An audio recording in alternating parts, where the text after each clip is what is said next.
Olá, vamos para mais uma pequena pérola nesse dia tão especial, onde eu estou iniciando, todo esse processo aqui, de estar em solidariedade com todas as mulheres que estão lutando contra o câncer, principalmente as que estão lá no hospital de Barra Mansa, onde a minha irmã também está se tratando, Na realidade, ela não está mais com câncer, está lutando para que não retorne.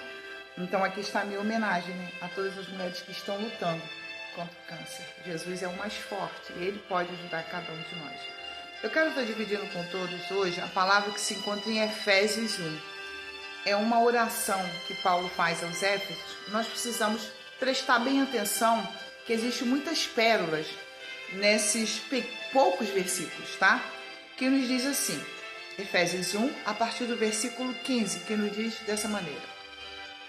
Por isso também eu, tendo ouvido a fé que há em vós no Senhor Jesus e o amor para com todos os santos, não cesso de dar graças por vós, fazendo menção de vós nas minhas orações, para que o Deus de nosso Senhor Jesus Cristo, o Pai da glória, vos conceda espírito de sabedoria e de revelação do pleno conhecimento dele, iluminando os olhos do vosso coração, para saberdes qual é a esperança do seu chamado e qual é a riqueza da glória da sua herança dos santos, qual é a suprema grandeza do seu poder para com os que cremos, segundo a eficácia da força do seu poder, o qual exerceu ele em Cristo, ressuscitando dentre os mortos, fazendo assentar-se à sua direita nos lugares celestiais, acima de todo principado e potestade, poder e domínio, e de todo nome que se possa referir, não só no presente século, mas também no vindouro. E pôs todas as coisas debaixo dos pés, para ser o cabeça, para com todas as coisas o deu à igreja, a qual é o seu corpo, a plenitude daquele que a tudo enche em todas as coisas. É interessante que aqui fala de que Paulo começa a agradecer pela fé que cada um tem, E a nossa fé, ela tem que estar baseada totalmente em tudo que Jesus fez. E a coisa mais importante, foi a cruz, porque na cruz é que foi levada todas as nossas dores, todas as enfermidades, todas as maldições, todas as questões em que diante da lei ninguém conseguiria se livrar. Jesus cumpriu toda a lei para que pudéssemos, através desse cumprimento dele, da lei, ele conseguisse passar a bênção para nós. E a nossa maior bênção foi Jesus ter passado pela cruz, se feito maldito em nosso lugar. E o melhor de tudo foi que, através da ressurreição, é que faz toda a diferença. A ressurreição é que faz toda a diferença no cristianismo. Porque se Jesus tivesse feito tudo o que ele tivesse feito, tivesse morrido, mas não tivesse ressuscitado, a nossa fé seria em vão.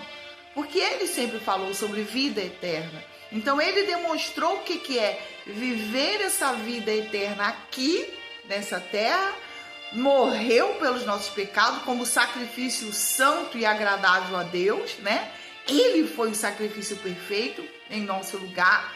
Mas depois da morte, ele o quê? Ressuscitou. E é a ressurreição de Cristo que nos traz essa esperança de que a nossa fé não é vã no Senhor, que vence a morte. Jesus venceu a morte por nós, para que nós pudéssemos ter essa viva esperança de que existe uma vida eterna, existe uma vida em Jesus. E a vida eterna, ela pode começar hoje na minha e na sua vida, desde o momento que nós entendemos de que Ele é a ressurreição e a vida. E se estamos nele, nós já estamos nessa ressurreição, nós já estamos nessa vida. E aqui começa a falar também de que nós podemos ter os nossos olhos iluminados para saber qual é a esperança do nosso chamado. Cada um de nós temos um chamado em Deus. Cada um de nós temos um plano e um propósito em Deus, dentro de todo esse plano de reino, todo esse plano de reino de Deus, de vida eterna. Cada um de nós estamos incluídos e precisamos entender qual é o nosso chamado específico dentro dessa engrenagem tão grande que é o reino de Deus. E aí fala, qual a suprema grandeza do seu poder para com nós. qual é a suprema grandeza do poder de Deus na sua vida? Qual é a suprema grandeza do poder de Deus na minha vida? Nós precisamos descobrir isso. Nós precisamos a cada dia cavar a respeito dessa realidade. Porque fala, o qual exerceu ele em Cristo. Deus exerceu esse poder, essa grandeza, esse chamado em Jesus, ressuscitando dentre os mortos, mostrando de que ele era o Cristo verdadeiro.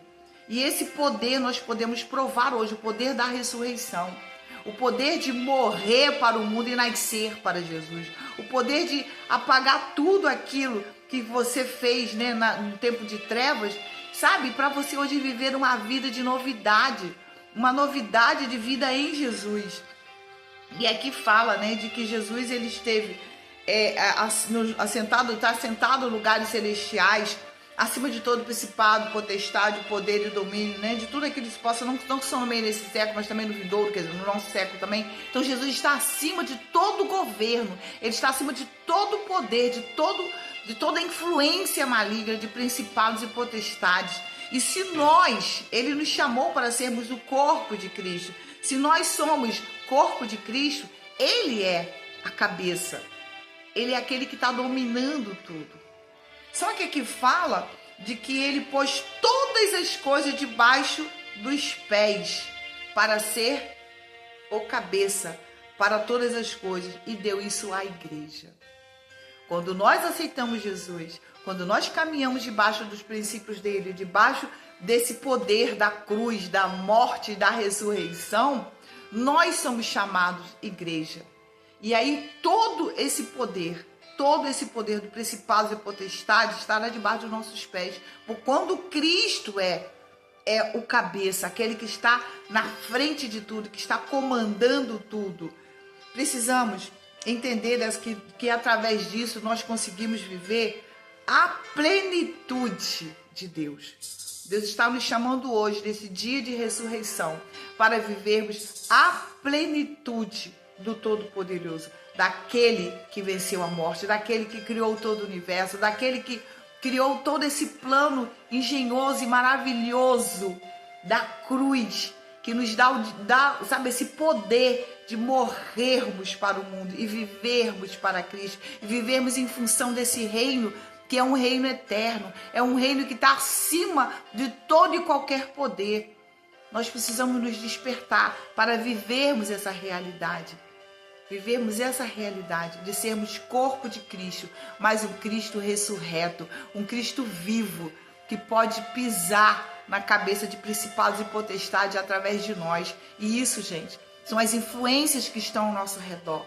Nós podemos estar acima dessas influências, nós precisamos estar longe dessas influências, dessas redes enganadoras que querem nos tirar esse poder tremendo que o próprio Cristo nos deu.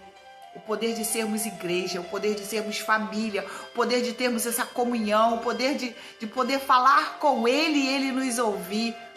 Mas Ele só vai ouvir quando você e eu estivermos debaixo de todos os princípios para qual ele morreu, Ele ressuscitou. Sabe, o propósito de Deus é que outros venham conhecer esse poder. E nós não podemos canalizar esse poder somente em nós.